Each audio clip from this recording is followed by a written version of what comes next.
والصلاة والسلام على سيد الأنبياء والمرسلين وعلى آله وأصحابه أجمعين.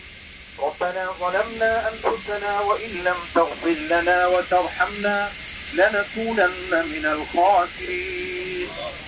يا أرحم الراحمين يا رب العالمين, আপনি আমাদের প্রতি খাস রহমত নাযিল করুন এবং আমাদেরকে আপনার প্রিয় মানুষদের অন্তর্ভুক্ত করে দিন। ইয়া রাব্বাল আলামিন, সম্মানিত হজ যাত্রীদের সাথে নিয়ে আপনার শাহী দরবারে হাত তুলেছি। আমাদের সহ বাংলাদেশ সহ সারা পৃথিবীর হাজীগণকে হজ্জে মকবুল এবং হজ্জে মাবরুর নসিব ফরমান। ইয়া মাওলা ইয়া কারীম, আজকে বাংলাদেশ থেকে প্রথম হজ ফ্লাইটে 420 জন হজ যাত্রী পবিত্র ভূমি মক্কার উদ্দেশ্যে রওনা করবেন। গণপ্রজাতন্ত্রী বাংলাদেশ সরকারের মাননীয় প্রধানমন্ত্রী জনাব তারেক রহমান হজ যাত্রীদের সাথে কুশল বিনিময় এবং তাদেরকে বিদায় জানাতে এখানে উপস্থিত হয়েছেন। ইয়া আল্লাহ, আপনি মাননীয় প্রধানমন্ত্রীকে উত্তম জাযা দান করুন, তাকে সুস্থ এবং নেক হায়াত দান করুন। ইয়া রাব্বাল আলামিন, মাননীয় প্রধানমন্ত্রীর বাবা বাংলাদেশের উন্নয়নের রূপকার শহীদ প্রেসিডেন্ট জিয়াউর রহমান ও মাননীয় প্রধানমন্ত্রীর মা আপসহীন দেশনেত্রী সাবেক প্রধানমন্ত্রী মরহুমা বেগম খালেদা জিয়াকে জান্নাতুল ফেরদাউস নসিব করুন। ইয়া রাব্বাল আলামিন, এবং দেশ ও জাতির জন্য তাদের সকল অবদানকে আপনি কবুল করুন।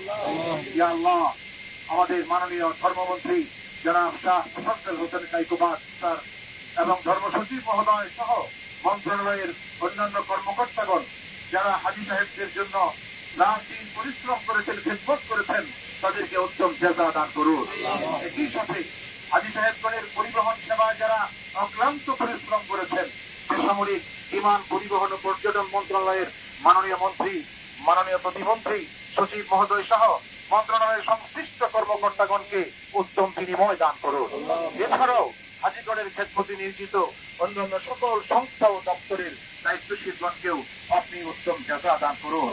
রব্বুল আলামিন, আমাদের দেশ ও জাতির প্রতি শান্তি এবং রহমতের ফয়সালা করুন এবং দেশকে সকল সংকট মুক্ত করে মাননীয় প্রধানমন্ত্রীর গৃহীত কল্যাণকর ও দূরদর্শী পরিকল্পনাগুলো সুন্দরভাবে বাস্তবায়নের তৌফিক আপনি দান করুন।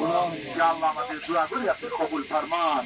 রব্বানা তাকাব্বাল মিন্না ইন্নাকা আনতাস সামিউল আলিম وتب علينا إنك أنت التواب الرحيم وصلى الله تعالى على خير خلقه محمد وعلى آله وأصحابه أجمعين اللهم آمين بحق لا إله إلا الله محمد رسول الله. আসসালামু আলাইকুম। ওয়ালাইকুম আসসালাম। আমি তারেক রহমান বলছিলাম। আজকে আমাদের যে হজ ফ্লাইটটি যাচ্ছে, এই হজ ফ্লাইটটিতে প্রথম হজ ফ্লাইট যাচ্ছে এই হজে এবং আপনারা সেই ফ্লাইটে যাচ্ছেন। আজকে আমি আপনাদের সাথে দেখা করতে এসেছি, সেজন্য এই যে দেখা করার সুযোগ পেয়েছি, সেজন্য আমি আল্লাহর দরবারে শুকরিয়া আদায় করব। আপনারা প্রত্যেকেই আল্লাহর মেহমান। আমি দৃঢ়ভাবে বিশ্বাস করি আল্লাহর মেহমান যারা আপনারা আল্লাহর ঘরে যাওয়ার সুযোগ হয়েছে, আপনাদের তৌফিক হয়েছে, আপনারা যদি আল্লাহর দরবারে হাত তুলে কিছু চান, আল্লাহ ইনশাআল্লাহ সেটি কবুল করবেন। আপনাদের কাছে আমার বিনীত অনুরোধ থাকবে, আপনারা এই বাংলাদেশের নাগরিক হিসেবে, বাংলাদেশের সন্তান হিসেবে হজে যাচ্ছেন, দয়া করে দেশ এবং দেশের মানুষের জন্য দয়া করবেন, দোয়া করবেন, যাতে করে আল্লাহ আমাদেরকে তৌফিক দেন, যাতে আল্লাহ আমাদের উপরে রহমত নাযিল করেন, যাতে আল্লাহ আমাদেরকে সাহায্য করেন। আমাদের সামনে যে সকল বিপদ আছে, আমরা দেশের সকল মানুষ একসাথে যাতে কাজ করে সেই বিপদ থেকে, সেই সমস্যা থেকে দেশকে বের করে আনতে পারি।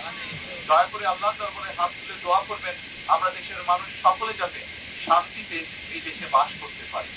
দয়া করে আল্লাহর কাছে দোয়া করবেন যে আমরা দেশের মানুষের জন্য এই সরকার যে কাজগুলো করতে চেষ্টা করছে, দেশের মানুষের বেকার সমস্যার সমাধান করার জন্য, দেশের মানুষের খাদ্য নিরাপত্তার জন্য, দেশের মানুষের শিক্ষার জন্য, দেশের মানুষের স্বাস্থ্যের জন্য, কর্মসংস্থান সহ আরো যে কাজগুলো আমরা করতে চাইছি, সেই কাজগুলো যাতে আমরা সম্পন্ন করতে পারি, তার জন্য যেন আল্লাহ আমাদেরকে তৌফিক দেন, আর সেই রহমত যাতে আল্লাহ আমাদেরকে দেন।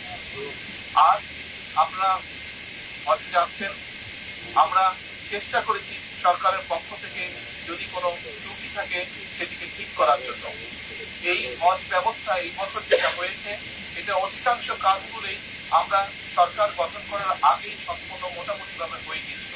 আমাদের খুব কিছু করার সুযোগ ছিল না, তারপরে আমরা যতটুকু করতে পেরেছি, আমরা কিছু কিছু ছোট ছোট কিছু কিছু কাজ করার সুযোগ ছিল, সেগুলো আমরা করার চেষ্টা করেছি।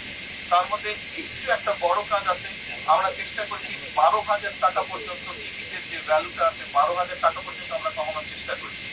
ইনশাল্লাহ আমাদের চেষ্টা থাকবে যে আগামী বছর আমরা যাতে আরো খরচটা কমাতে পারি, যাতে আগামী বছর হয়তো আপনাদের থেকে কেউ কেউ তো যাবেন, আরো অনেক হাজি যাবেন, তাদেরকে যাতে আরো কম খরচে আমরা হজে পাঠানোর ব্যবস্থা করতে পারি। সেই তৌফিকও যাতে আল্লাহ আমাদেরকে দেন, সেই রহমতও যাতে দেন আল্লাহ, দয়া করে সেটির জন্য দোয়া করতেন। আপনাদের কাছে আমরা দোয়া চাইলাম দেশের জন্য, দেশের মানুষের জন্য। আমি নিজেও আমার জন্য দোয়া চাইছি যাতে আল্লাহ আমাকে যে দায়িত্ব দিয়েছেন সেই দায়িত্ব যাতে আমি মানুষের প্রত্যাশা অনুযায়ী পূরণ করতে পারি। আমরা যদি দেশের মানুষের জন্য আল্লাহ দরবারে হাত তুলেন, ইনশাআল্লাহ আল্লাহ সেই দোয়া কবুল করবেন, কারণ আপনারা আল্লাহর মেহমান। একই সাথে আমরা যারা দেশে রয়ে যাচ্ছি আমরা দোয়া করছি আপনারা যারা যারা যাচ্ছেন, যতজন মানুষ যাচ্ছেন, প্রত্যেকে ইনশাআল্লাহ সুস্থ শরীরে পরিবারের কাছে যাতে ফিরে আসতে পারে, সুস্থভাবে এই দেশের আবার যাতে দেশের মাটিতে ফিরে আসতে পারে। পরিশেষে আবারও আপনাদের দোয়া চেয়ে আমার এই আপনাদের কাছ থেকে বিদায় নিচ্ছি। আসসালামু আলাইকুম।